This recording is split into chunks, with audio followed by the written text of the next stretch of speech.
नाम पंडित चंद्रशेखर तिवारी।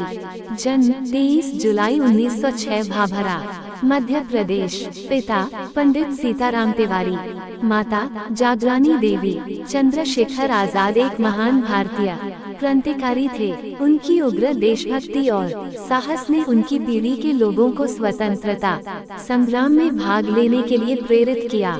चंद्रशेखर आजाद भगत सिंह के सलाहकार और एक महान स्वतंत्रता सेनानी थे और भगत सिंह के साथ उन्हें भारत के सबसे महान क्रांतिकारियों में से एक माना जाता है। चंद्रशेखर आजाद का जन्म भाभरा गांव, अब चंद्रशेखर आजाद नगर, वर्तमान अलीराजपुर जिला में 23 जुलाई सन 1906 को हुआ था।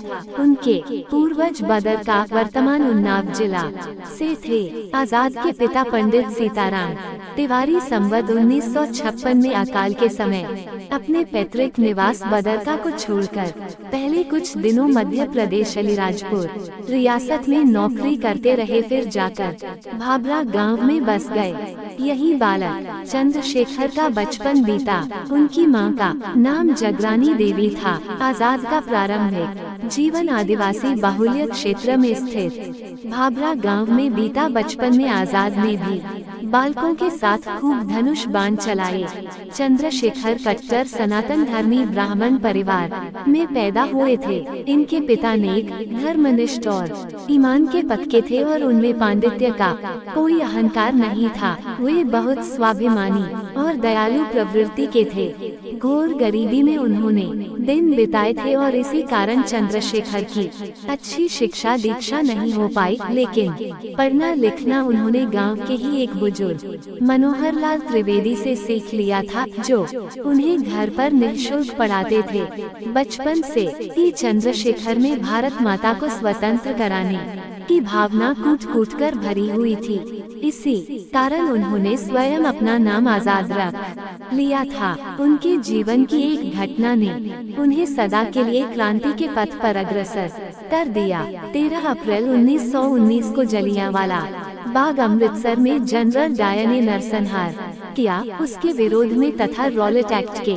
विरुद्ध जो जन आंदोलन प्रारंभ हुआ था, वह दिन प्रतिदिन जोर पकड़ता जा रहा था।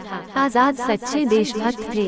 काकोरी कांड में फरार होने के बाद से ही उन्होंने छिपने के लिए साधु का वेश बनाना बखूबी सीख लिया था और इसका उपयोग उन्होंने कई बार किया। एक बार वे दल के लिए धन जुटाने हेतु गाजीपुर के एक मरणासन साधु के पास चेला बनकर भी रहे, ताकि उसके मरने के बाद मठ की संपत्ति उनके हाथ लग जाए। परंतु वहां जाकर जब उन्हें पता चला कि साधु उनके पहुंचने के पश्चात मरणासन नहीं रहा अपितु और अधिक हट्टा कट्टा होने लगा, तो वे वापस आ गए।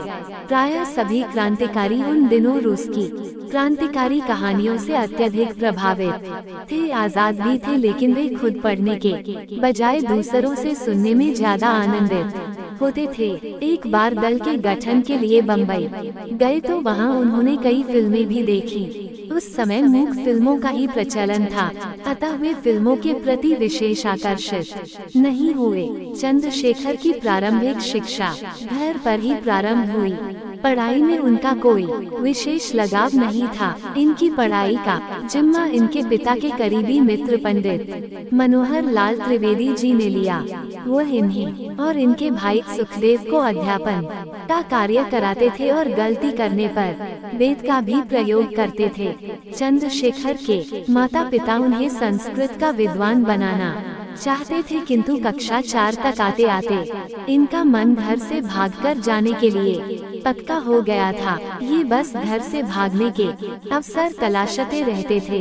इसी बीच मनोहर लाल जी ने इनकी तहसील में साधारण सी नौकरी लगवा दी, ताकि इनका मन इधर उधर की बातों में से हट जाए और इससे घर की कुछ आर्थिक मदद भी हो जाए। किंतु चंद्रशेखर का मन नौकरी में नहीं लगता था। वे बस इस नौकरी को छोड़ने की तरकीबें सोचते रहते थे। उनके अंदर देश प्रेम की चिंगारी सुलग रही थी।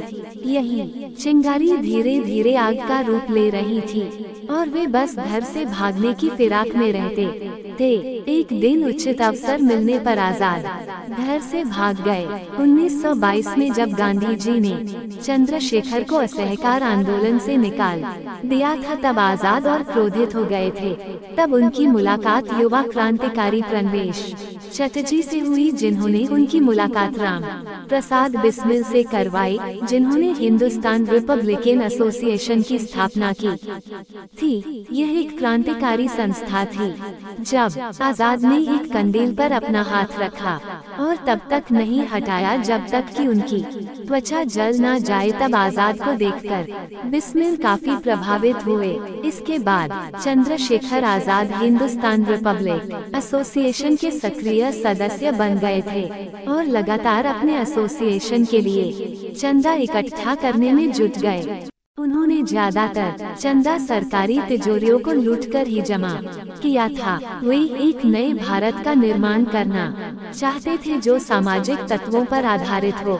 आजाद ने कुछ समय तक झांसी का अपनी क्रांतिकारी गतिविधियों का केंद्र बनाया था।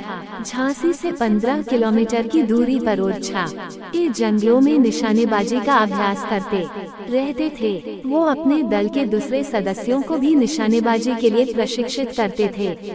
उन्होंने सतर नदी के किनारे स्थित हनुमान मंदिर के पास एक झोंपड़ी भी बनाई थी। आजाद वहां पर पंडित हरिशंकर ब्रह्मचारी के सानिध्य में काफी लंबे समय तक रहे थे और पास के गांव भीमारपुरा के बच्चों को पाया करते थे। इसी वजह से उन्होंने स्थानीय लोगों से अच्छे संबंध बना लिए थे। मध्य प्रदेश सरकार ने आजाद के नाम पर बाद में इस गांव का नाम आजादपुरा कर दिया था। हिंदुस्तान रिपब्लिकन एसोसिएशन की स्थापना 1924 में बिस्मिल चटर्जी, चीनचंद सान्याल और सचिंद्र नाथ बख्शी द्वारा की गई थी। 1925 में काकोरी कांड के बाद अंग्रेजों ने क्रांतिकारी गतिविधियों पर अंकुश लगा दिया था। इस कांड में राम प्रसाद बिस्मिल, अशफाकुल्ला खान, ठाकुर रोशन सिंह और राजेंद्रनाथ लाहिरी को फांसी की सजा हो गई थी। इस कांड से चंद्रशेखर आजाद, केशव चक्रवर्ती और मुरारी शर्मा बच कर निकल गए। चंद्रशेखर आजाद ने बाद में कुछ क्रांतिकारियों की मदद से हिंदुस्तान रिपब्लिकन एसोसिएशन को फिर पुनर्गठित किया। चंद्रशेखर आजाद भगवती चरण वोहरा का निकट सहयोगी था, जिन्होंने 1928 में भगत सिंह, राजगुरु और सुखदेव की मदद से हिंदुस्तान रिपब्लिकन एसोसिएशन को हिंदुस्तान सोशलिस्ट रिपब्लिकन एसोसिएशन में बदल दिया। अब उनका सिद्धांत समाजवाद के सिद्धांत पर स्वतंत्रता पाना मुख्य उद्देश्य था। असहयोग आंदोलन के स्थगित होने के बाद चंद्रशेखर आजाद और अधिक आक्रामक और क्रांतिकारी आदर्शों की ओर आकर्षित हुए। उन्होंने किसी भी कीमत पर देश को आजादी दिलाने के लिए खुद को प्रतिबद्ध किया। चंद्रशेखर आजाद ने अपने सहयोगियों के साथ मिलकर ऐसे ब्रिटिश अधिकारियों को निशाना बनाया जो सामान्य लोगों और स्वतंत्रता सेनानियों के विरुद्ध दमनकारी नीतियों के लिए जाने जाते थे। चंद्रशेखर आजाद काकोरी ट्रेन डकैती 1926 ईस्वी में वायसराय की ट्रेन को उड़ाने के प्रयास 1926 ईस्वी में और लाहौर में लाला लाजपत राय की मौत का बदला लेने के लिए सॉन्डर्स को गोली मारने 1928 ईस्वी में जैसी घटनाओं में शामिल थे। दिसंबर की कड़ाके वाली ठंड की रात थी और ऐसे में चंद्रशेखर आजाद को ओढ़ने बिछाने के लिए कोई बिस्तर नहीं दिया गया, क्योंकि पुलिस वालों का ऐसा सोचना था कि यह लड़का ठंड से घबरा जाएगा और माफी मांग लेगा, किंतु ऐसा नहीं हुआ। ये देखने के लिए लड़का क्या कर रहा है और शायद वह ठंड से ठिठुर रहा होगा। आधी रात को इंस्पेक्टर ने चंद्रशेखर की कोठरी का ताला खोला तो वह ये देखकर आश्चर्यचकित हो गया कि चंद्रशेखर दंड बैठक लगा रहे थे और उस कड़कड़ाती ठंड में भी पसीने से नहा रहे थे। दूसरे दिन चंद्रशेखर आजाद को न्यायालय में मजिस्ट्रेट के सामने ले जाया गया। उन दिनों बनारस में एक बहुत कठोर मजिस्ट्रेट नियुक्त था। उसी अंग्रेज मजिस्ट्रेट के सामने 15 वर्षीय चंद्रशेखर को पुलिस ने पेश किया। मजिस्ट्रेट ने बालक से पूछा, तुम्हारा नाम? बालक ने निर्भयता से उत्तर दिया आजाद। पिता का नाम? मजिस्ट्रेट ने कड़े स्वर में पूछा। ऊंची गर्दन किए हुए बालक ने तुरंत उत्तर दिया स्वाधीन। युवक की हेकड़ी देखकर न्यायाधीश क्रोध से भर उठा। उसने फिर पूछा तुम्हारा घर कहाँ है? चंद्रशेखर ने गर्व से उत्तर दिया जेलखाना। न्यायाधीश ने क्रोध में चंद्रशेखर को 15 कोड़े लगाने की सजा दी। आजाद की मृत्यु इलाहाबाद के अल्फ्रेड पार्क में 27 फरवरी 1931 को हुई थी। जानकारों से जानकारी मिलने के बाद ब्रिटिश पुलिस ने आजाद और उनके सहकर्मियों को चारों तरफ से घेर लिया था। खुद का बचाव करते हुए वे काफी घायल हो गए थे और उन्होंने कई पुलिसकर्मियों को मारा भी था। चंद्रशेखर बड़ी बहादुरी से ब्रिटिश सेना का सामना कर रहे थे और इसी वजह से सुखदेव राज भी वहां से भागने में सफल हुए। लंबे समय तक चलने वाली गोलीबारी के बाद अंततः आजाद चाहते थे कि वे ब्रिटिशों के हाथ न लगे और जब पिस्तौल में आखिरी गोली बची हुई थी तब उन्होंने वो आखिरी गोली खुद को ही मार दी थी। चंद्रशेखर आजाद की वह पिस्तौल हमें आज भी इलाहाबाद म्यूजियम में देखने को मिलती है।